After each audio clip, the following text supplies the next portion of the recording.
In her diary, St. Faustina wrote with sobering precision, "I saw how a soul falls into sin. It happens in stages, almost imperceptibly, until suddenly it is swallowed by darkness." Diary, thematic reference. She trembled at the realization that sin rarely enters like a storm, but its consequences can strike like one. Have you ever noticed how your heart drifts long before your actions do? Have you ever felt that the real danger is not the great sin itself, but the tiny movement of the soul that no one sees? And have you ever wondered why divine consequences, though delayed, arrive with a suddenness that leaves the soul shaken awake?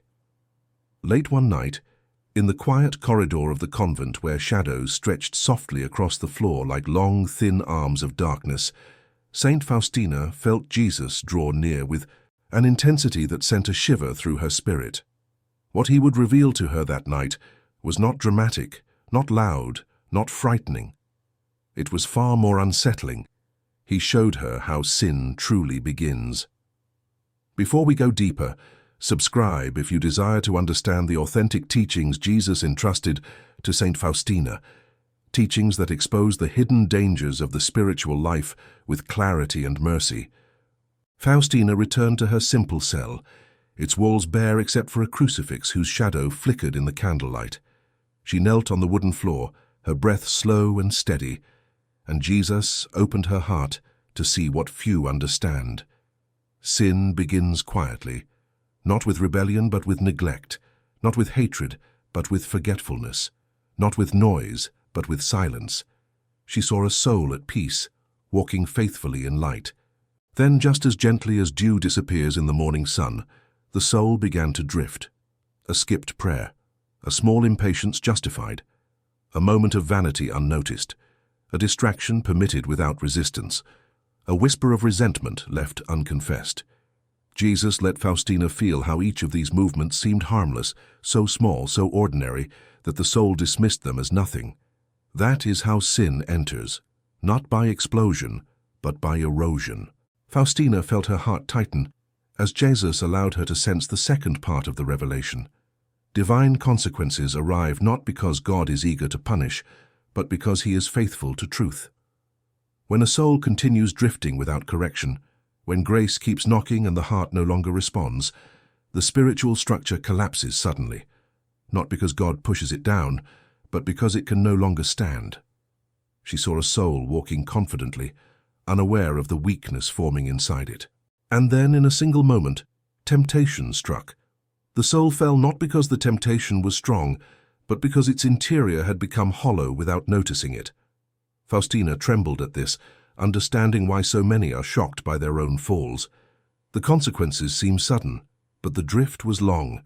Jesus whispered to her, "Sin grows in silence, but its fruit appears all at once." The morning after that interior revelation, Faustina moved through the convent halls with a quiet awareness she had never felt before. Every sound, the soft closing of a door, the distant hum of footsteps, the rustling of habits as the sisters walked, seemed sharper, clearer, as if the truth Jesus had shown her had awakened something deep within her. She realized that sin's greatest power lies not in its noise, but in its subtlety. It never begins with a blow, it begins with a whisper. Later that day, while assisting in the laundry room, she paused as she wrung out a wet cloth. The cold water dripped onto the stone floor, echoing faintly in the enclosed space.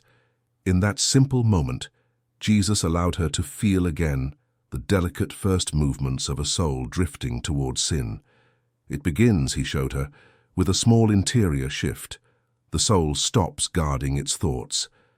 A small irritation is tolerated instead of corrected. A quiet resentment is allowed to linger rather than be confessed. A minor temptation is entertained for a moment longer than it should be. And because nothing dramatic happens, the soul believes it is still safe. This, Jesus whispered, is the illusion that leads countless souls into sudden falls. The belief that sin only matters when it becomes visible. But he made Faustina feel that the most dangerous sins occur long before any action.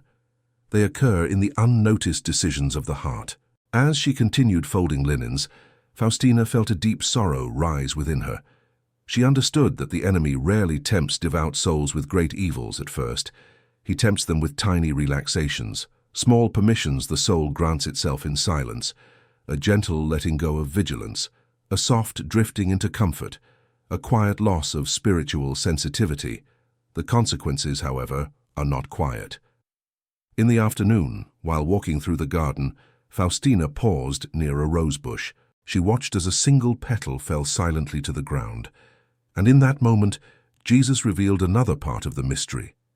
Divine consequences appear sudden only to souls who do not watch their interior life. To God, nothing is sudden. Every spiritual collapse is the result of many small refusals of grace. Grace warns, grace nudges, grace stirs the conscience. But if the soul remains inattentive, the moment of consequence comes like a storm breaking over calm waters. Faustina felt Jesus impress a truth upon her heart so clearly that she placed her hand instinctively over her breast.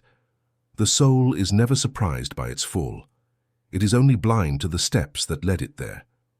She saw, with painful clarity, how a soul accustomed to dismissing small faults becomes spiritually hollow. Its conscience grows dull, its prayer becomes empty, its devotion grows thin. It still appears holy on the outside, but inside the walls are crumbling. And then in a moment of temptation, everything collapses. Not because God punishes, but because the soul has nothing left to stand on.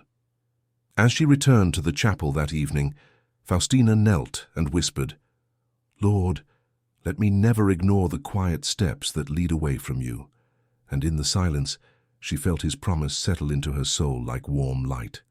The next morning, Faustina walked into the chapel before sunrise.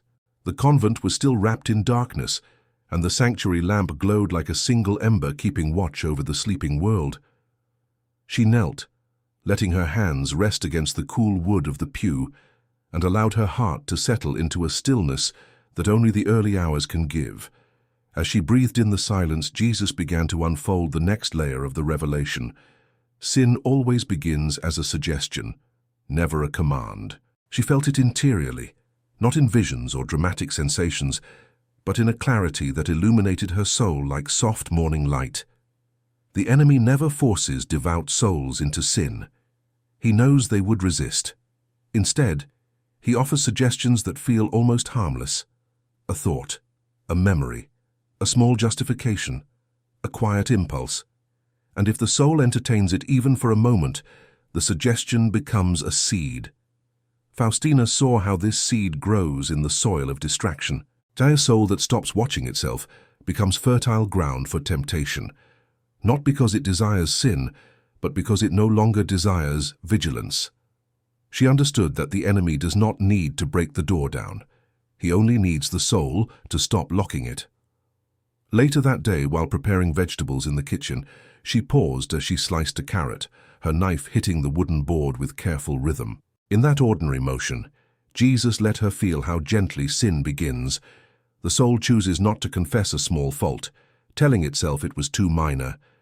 The soul delays a little inspiration of grace, telling itself it will respond later. The soul feels a nudge of conscience, but pushes it aside because the timing feels inconvenient. None of these moments look dangerous, yet each one weakens the soul. Faustina placed the knife down, her hands trembling slightly as she understood. The soul falls suddenly because it stops choosing God gradually. The spiritual collapse appears instant, only because the erosion was silent. In the afternoon, she walked across the courtyard, where the winter wind brushed cold air across her cheeks. She watched the bare branches sway, stripped of their leaves, standing stark against the pale sky. And as she looked at them, Jesus allowed her to experience the interior truth of many souls. They lose their strength long before anyone can see it. A soul may continue praying, continue receiving sacraments, continue appearing devout, yet inside it becomes spiritually fragile. Not from sin openly chosen, but from grace quietly ignored. Faustina's heart tightened with compassion. She realized how easily one can mistake activity for strength. A soul may be busy with good works, busy with religious duties, busy with service, yet its interior life may be quietly starving. And when temptation arrives, the soul collapses, not because the temptation is strong, but because the soul is empty. She closed her eyes for a moment, breathing slowly. letting the truth settle. Jesus impressed one final thought on her heart. A soul that stops listening to grace falls before it sins. The divine consequences appear sudden, but the soul has been drifting for a long time. Faustina whispered, "Lord, awaken in me the sensitivity that keeps me close to you." That evening, as the convent settled into silence and the shadows lengthened along the walls, Faustina stepped outside into the courtyard. The air carried the chill of approaching night, and the sky seemed to rest in a deep blue stillness. She clasped her hands together as she walked the familiar gravel path, each step grounding her in the truth Jesus was still revealing. The quiet descent into sin is not merely a loss of discipline, it is a gradual closing of the heart.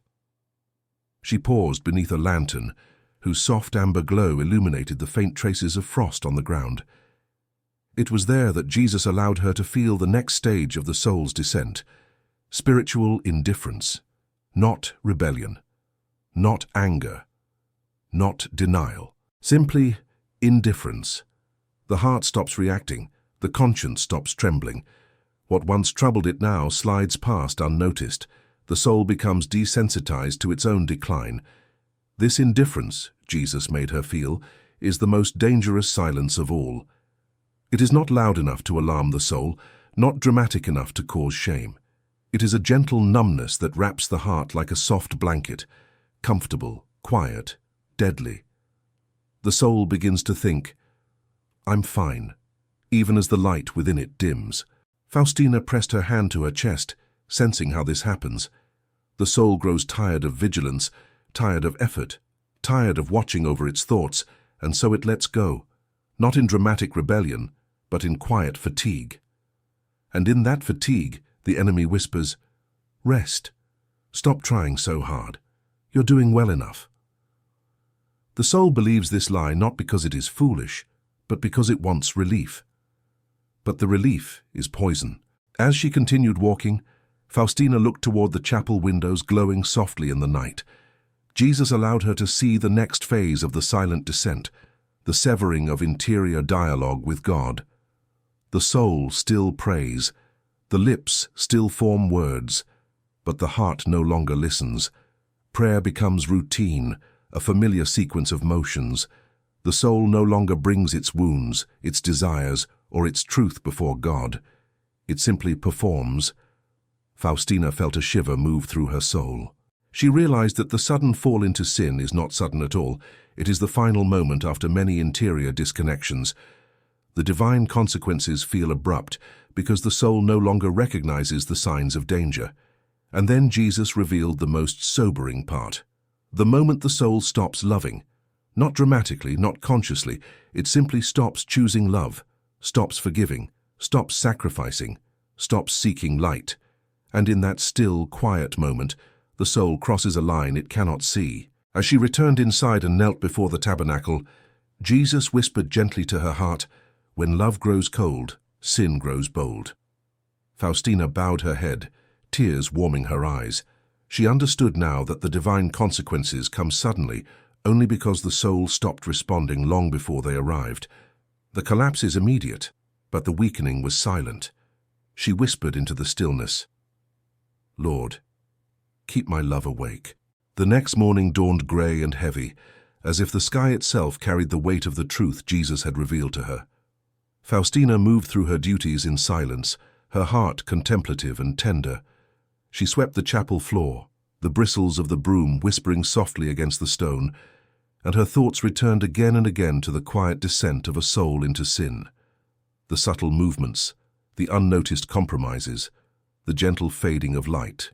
As she knelt to clean near the altar, Jesus allowed her to see another piece of the mystery.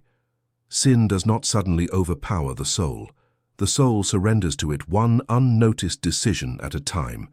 He showed her, interiorly, how a soul accustomed to ignoring small graces becomes defenseless when a larger temptation arrives. Not because the temptation is overwhelming, but because the soul has weakened itself through countless quiet refusals of holiness. She paused, resting her hands on her knees, feeling a sorrow that did not crush her but awakened her. The soul falls suddenly only because it stopped rising gradually. That was the secret she had never understood before. Every small surrender shapes the path of the next. Every ignored prompting of grace makes the next prompting easier to ignore. Every moment of indifference toward God makes the heart slightly colder, until eventually the heart grows so numb that the fall seems to come out of nowhere. Later that afternoon, while ringing the bell for the evening meal, she sensed another truth Jesus was impressing upon her. Divine consequences come suddenly not out of cruelty, but out of fidelity. Grace will call and call and call, but when the soul stops hearing, when it stops seeing, when it stops responding, then the spiritual consequence naturally appears, not imposed, not inflicted, revealed. Faustina remembered something she had once written in her diary. When a soul does not exercise itself in small things, it begins to fall in greater ones. Only now did she understand the depth of that reality. Holiness is built with small choices, so is sin. As she set the table for the sisters, lining up the bowls and plates with careful precision, Jesus allowed her to feel the spiritual truth hidden beneath the revelation. Sin is never truly sudden. It only seems sudden to a heart that stopped paying attention. Divine consequences do not strike like lightning. They arrive like the final crack of a structure that has long been compromised. In the quiet of the kitchen, she leaned against the counter and closed her eyes. She saw souls who wondered how they had fallen so far, souls who were shocked by their own sin, souls who believed the collapse came instantly, but she saw the truth beneath it. The collapse was only the final moment of a long interior drift. And then Jesus spoke gently to her heart again. A soul that guards the little things will not be crushed by the great ones. This sentence struck her like a luminous seed planted deep in her chest. She felt warmth spread through her as she realized the hope beneath the warning. If the fall begins quietly, then so does the restoration. A single small choice of love can begin rebuilding what was quietly lost. She placed her hand over her heart and whispered, "Jesus, strengthen me in the smallest things." That night, after all the lights in the convent had dimmed and the sisters had returned to their cells, Faustina quietly slipped into the chapel once more. The sanctuary lamp glowed softly, its warm halo shimmering through the still air. She knelt before the tabernacle, the wooden pew beneath her knees cold and firm, grounding her in the truth Jesus had been unfolding through the day. The silence wrapped itself around her like a cloak, and in that silence she felt the final depth of the revelation begin to surface. Jesus made her understand that the divine consequences of sin come suddenly not because God is quick to judge, but because the soul is slow to notice. A heart that stops responding to grace is like a lamp whose oil has been quietly running out. The flame dims little by little, but the moment it dies feels instantaneous. The darkness seems sudden, but the emptiness was growing long before the flame went out. Faustina felt this truth settle into her bones. She remembered souls she had seen in prayer, souls who seemed confused, shocked by their own spiritual falls. They asked, "How did this happen so fast?" But in the light Jesus gave her, she now understood. The fall was not fast. It was hidden in 100 small concessions, 100 small forgettings of love, 100 small refusals of grace. As she prayed, Jesus allowed her to sense something deeper still. Divine consequences are not punishments. They are revelations. They expose the spiritual condition the soul has quietly allowed to form. The collapse is not God striking the soul. It is the soul meeting the truth of what it has become. And that revelation, though painful, is mercy, because no soul can be healed until it sees itself clearly. Faustina bowed her head, tears gathering in her eyes. She saw how the divine consequence is designed not to destroy the soul, but to wake it, to shake it free from numbness, to call it back to life. Grace shouts only when the whisper is ignored. She felt Jesus speak gently within her. I warn the soul through peace. I correct it through restlessness. I awaken it through pain. These words pierced her, not with fear, but with a reverent understanding.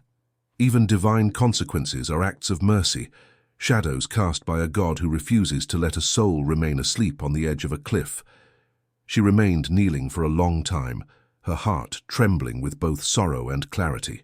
She now understood that sin truly begins quietly, but grace never does. Grace is always knocking, always stirring, always whispering, always calling.